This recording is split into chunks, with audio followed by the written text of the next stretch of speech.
I want to say something today that might surprise you coming from a pastor. Not every problem in the church is the church's fault, but some of them are. And the ones that are, we need to be honest about. Because the damage they do is real. And a lot of people are carrying it right now, wondering if they'll ever be able to separate what a person did from who God actually is.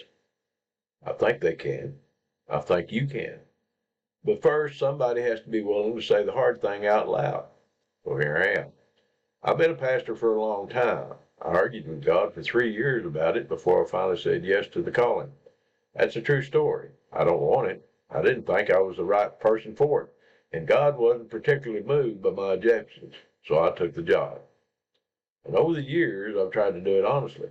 I've tried to show up for the people in my care, the hospital visits nobody sees, the phone calls at inconvenient hours, the funerals and the weddings and the long, hard conversations in between.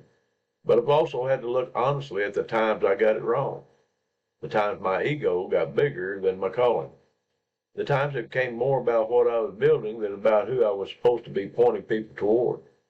And here's a hard truth I've had to sit with. Every pastor has those times. Every one of us.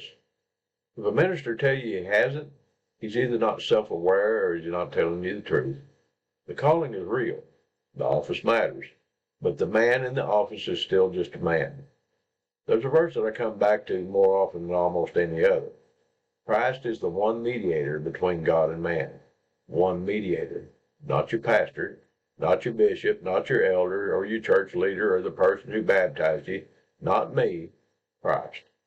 Now here's what that means in practical terms, and pay attention because this is where it gets important. It means that no man's failure can cut you off from God. It means that no leader's sin separates you from his love.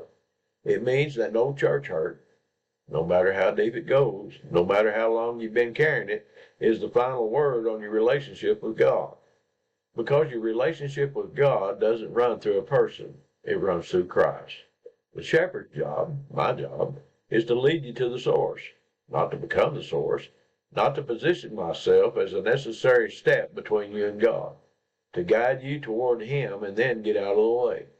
When that gets reversed, when it becomes about the shepherd's name, his reputation, his legacy, his control, real damage gets done to real people. I've watched it happen.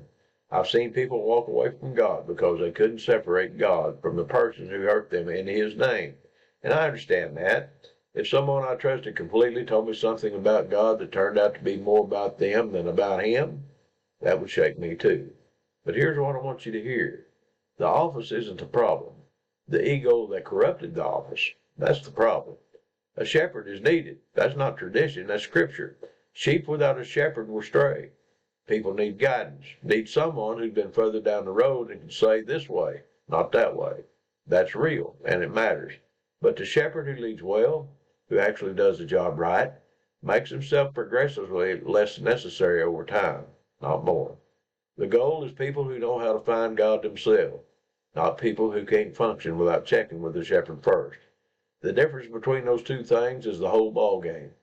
I've thought about this a lot since I got back from Indiana.